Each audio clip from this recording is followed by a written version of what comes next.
This will be a full playthrough of the Ramparts Incursion on Nightmare 4. We're using 2 DPS Huntresses and 2 DPS Apprentices, and we have dual lanes middle. I'll be using the same build from my other video on this map, roughly. There'll be a couple changes that I've made since then, because this is a dual physical mid. Walls will all be the same, and so will Frosty Towers. I might have Frosty Tower position a little bit different in the mid, but otherwise it will be the same.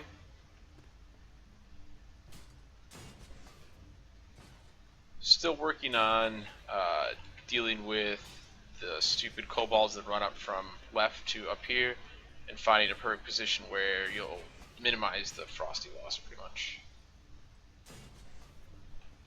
Hopefully this right here, put this one back here. I'm actually testing this right now, if that will stop it from happening, if we only lose 1 instead of 2 or 3.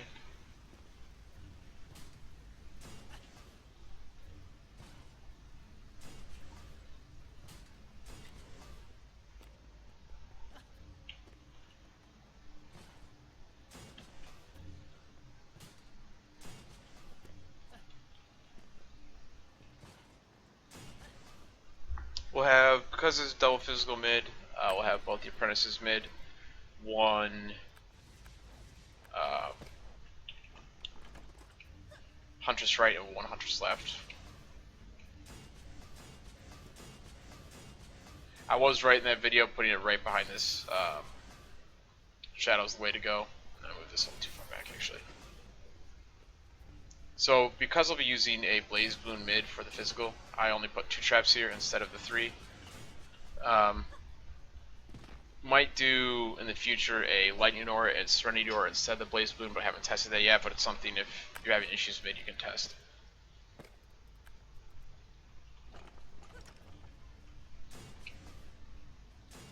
Again, I screwed this up.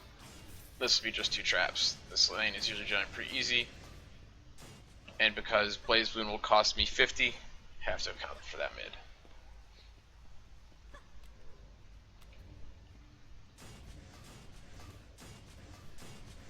This trap position is all the same. I put the Blaze Balloon right about here. Same over here. And finally, 1 explosive in the middle to deal with the skeletons. Oops, that's people on the wall. Old habit dies hard right there. Alright, we should be good.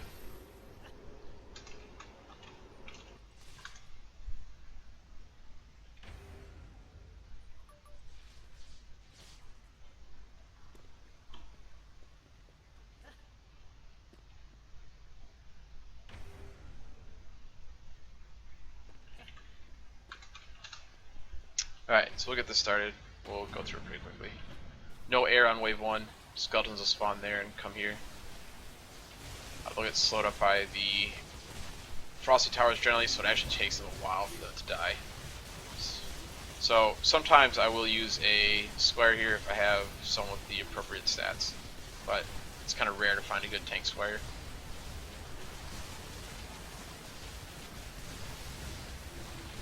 Be careful when DPSing here. I probably should have been standing on that wall. It's usually easier to stand back on this railing here and kind of attack across.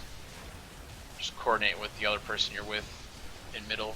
You can do mid solo, it's a lot harder. Right lane is usually not too difficult, so you don't really need 2 people there. Left lane is super easy generally. You definitely don't need 2 people there. The only time I'd ever consider 2 people on the right side is when you have physical and a neutral, or sorry, physical and a magical.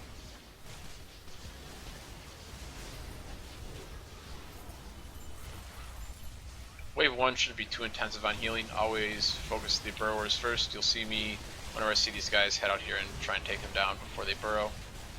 If I can catch them in time. As you can see, that one died right there.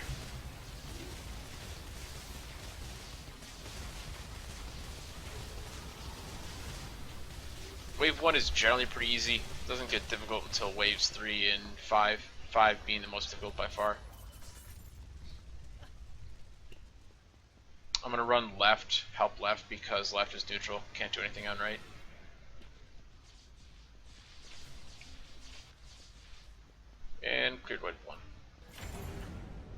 So wall priority, or walls get upgrade priority. Middle we usually do to star. Right lane usually do to tier 4 or the one right before star, and left either tier 4 or star depending.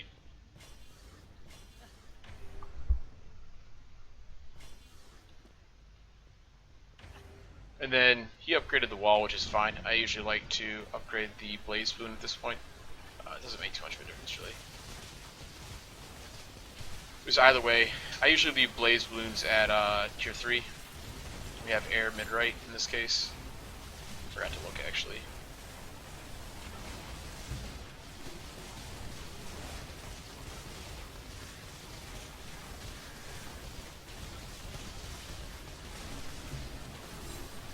And we usually have the huntresses rotate mid, usually the one off left, to deal with air, or if huntresses are mid, in case of magic resist lane, we will have one of the huntresses just rotate off, and the other one will still stay here.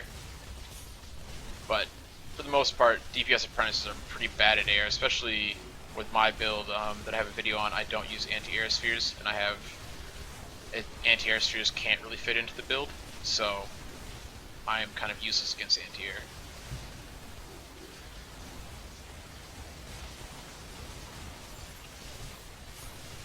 And I did manage to get the Ramparts Armageddon weapon. The Armageddon weapon being the one for the mage earlier today, and it's actually very strong. Some people are saying it's bugged, maybe it is, maybe it isn't, but yeah, I think it's definitely worth farming right now for a DPS apprentice. I don't know about definitely not for a Frosty apprentice right now. So he died, I need to repair left wall. Nice thing about having two people up here is one person can take left wall, one person can take right wall.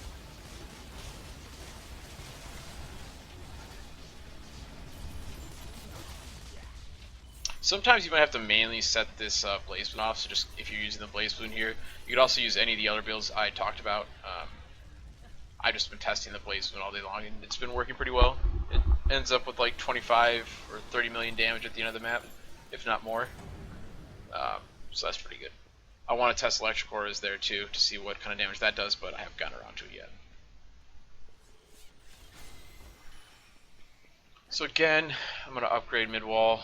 This one, it leaves me 126. I'm going to look for Burwers mid, only one on left. I'm going to upgrade these two traps to deal with Burwers.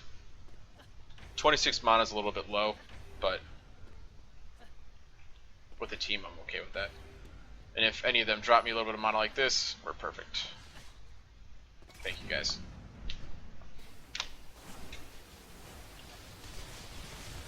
Once again, I'm coming over here to kill the Burrower. Try and lift the Burrower up before he burrows, but I missed. It's a little too slow. I'm always trying to mark as many targets as possible with this build.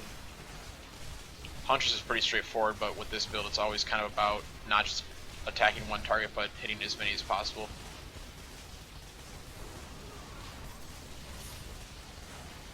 I tend not to spam Tornado too much, because between Tornado and Arcane Volley I'll tend to run out of mana. That's just personal preference. If you have more Superconductor than I do, or maybe you're using a little bit different build, it might make more sense for you to do that. And I should have paid attention to the ear there. But with this build, you don't have to worry too much about air unless they're flying kobolds. They will always, in my experience, always attack the walls. And I think I got clipped by Draken right there. So careful mid, Satoshi. And since this is wave 3 that Ogre is spawning here, I'll shoot a little bit at him as I'm running by, and help up repair rather, but we should be fine.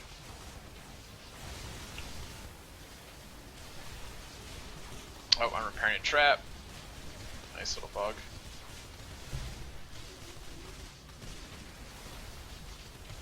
And you can see the Huntress from left was running back towards mid and helping DPS the Ogre there, I believe, a little bit. Mid is, or rather left, is really pretty easy most of the time. If you do upgrade the wall there to star, the tier 5, you can kind of spend a lot of time away. That's kind of the biggest reason why you would upgrade it to star. Otherwise, if you're planning on spending all your time there, you probably only need tier 3 or tier 4, depending on your stats. Or at least with my stats, that's the case. That could be different if you have a little bit less walls or less DPS. So it looks like Ogre got a little too close to that and stomped. which happens from time to time. Air middle. So I'm going to run back here. Charges as well.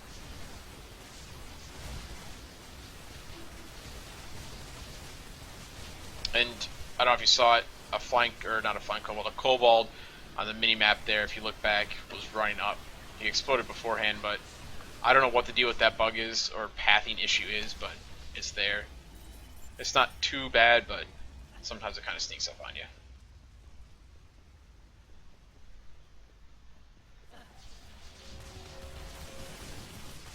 As you can see, I'm doing absolutely no damage here. We're going to upgrade this trap since it's super low.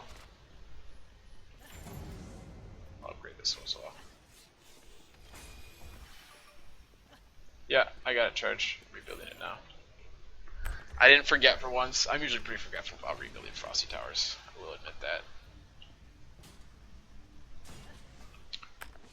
I'm gonna sell real quick while I have my inventory open. I forgot to sell between games, so I apologize.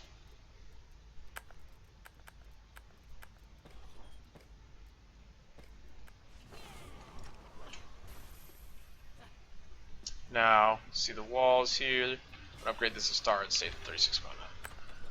Check out my pet real quick. I've been trying to level my pet today. Still only at level 22 though.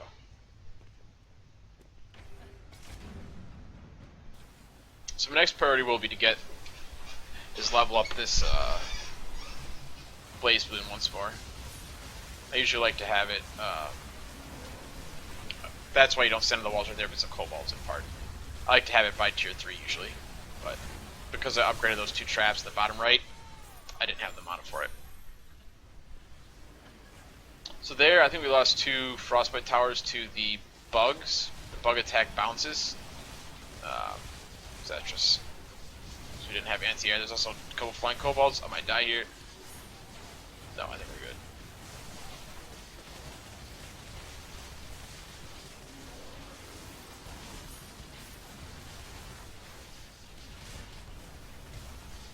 So that was a little rough there, but we'll be fine.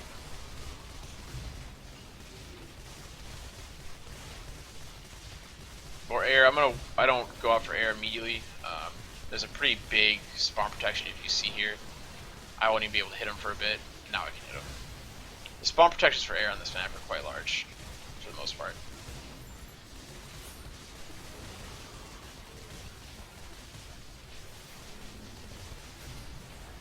And we got kind of lucky with double physical lanes. We didn't really try to get this. We've been playing a lot of neutral physical mid. If you have neutral physical mid or neutral magical mid, ideally you'd have whatever. So if it was neutral physical, you'd have physical somewhere up here. You'd also have physical in this top right one, so that the mid people could help DPS that physical a little bit. But in this case, we don't need to do that. It's also good to take note of where the neutral lane is, so that when you do have a slow bit in your lane, you can go help and be effective in another lane. So you saw that I tried a tornado there, so these are grounded. I was trying to get mana, so I like the tornado first to try and increase my chance of living. And I'll mana bomb right here. Gotta be careful with mana bomb. You do get damage reduction while doing it, as I understand it, but once you're done with the cast animation, that damage protection goes away right away, so you can still die very easily. You'll see this trap's down to 25. That's the explosive one, I believe. I'm not worried about that. Even if it fades out, I don't care. I'm replacing it at the end of this wave. Charge will be building a Serenity Aura right in front of this wall with the Empowering Calm sphere, which increases damage by 25% for heroes. So that's just to help out. You don't have to do that. You can use a physical trap, or rather a elemental chaos trap right back there for the boss, because the boss is now physical. It's important to note that on this wave, you'll not only have the physical, always physical Malthius, but you'll have 2 ogres mid. In this case, we also have air mid, so mid is actually relatively difficult. I think we only lost, no, we lost 2 Frosties. So I'll put this one up here again. And this seemed to work okay. It wasn't a kobold that killed things, but whatever. Alright, I'm going to upgrade that just because, as you can see, it's clipped off by the end of damage radius, but that is 23 million damage. Upgrade traps mid if you have a whole bunch of extra mana. Oh, I didn't need to upgrade the Sunny, but that's okay. Probably accidentally misclicked on that. GF, guys.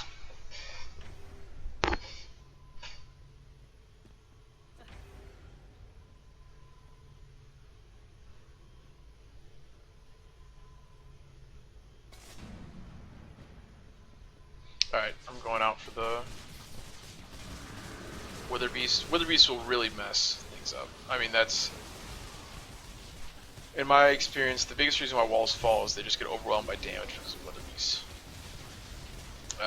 Yesterday or the day before, when playing on Gates of Dragonfall Incursion, I saw a wall get hit for 180,000 because of Wither Beast being stacked up. So that's something to take note of. I'm focusing Ogres here, not Malthius. Malthius isn't so bad against the walls, but the Ogres are quite bad against the walls. And I should have been focusing air. There were a couple flying Kobolds there that I didn't do anything about. And then things like that happen. Actually, that was probably one from back left, given what exploded there. Which this wave has been annoying. Usually it goes a lot smoother than that in regards to Frosty Towers, but sometimes it's just luck of the draw. Maybe you can find better positioning than what I have.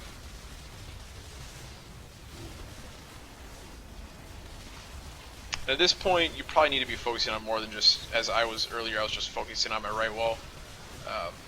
Probably need to be doing that more than that this time, when you have double Ogres up here and Malthius and all the enemies too. Looking like a legendary this run. Last round we did this, I got no legendaries in a blue chest, so hopefully I'll get a little bit better this round.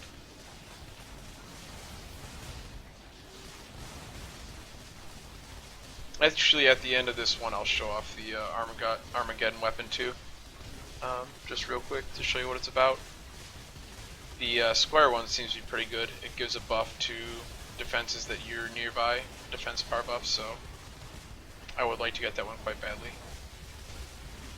And I don't know anything about the monk one yet, so it'll be an adventure. As I said, I'm focusing on the other things other than Malthius, really. Malthius isn't too bad. I mean, Malthius is spawning skeletons, but it's all the healers and burrowers back here that really cause issues, in my opinion.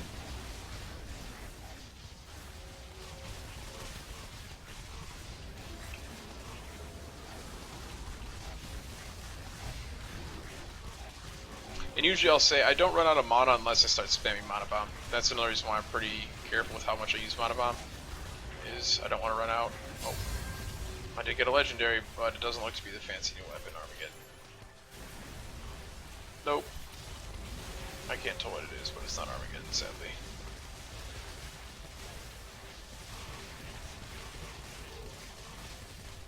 Oh, I got two legendaries. One's a helmet. It's ability power and hero crit damage with fault line. That's not any good.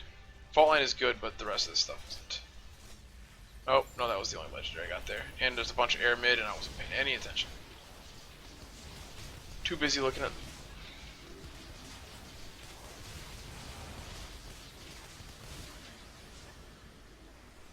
Alright, and now we just clean up and collect our loot. I will admit that this wasn't the smoothest run I've had. We lost a lot of Frosties this run, but all in all, it's not so bad. Still cleared it.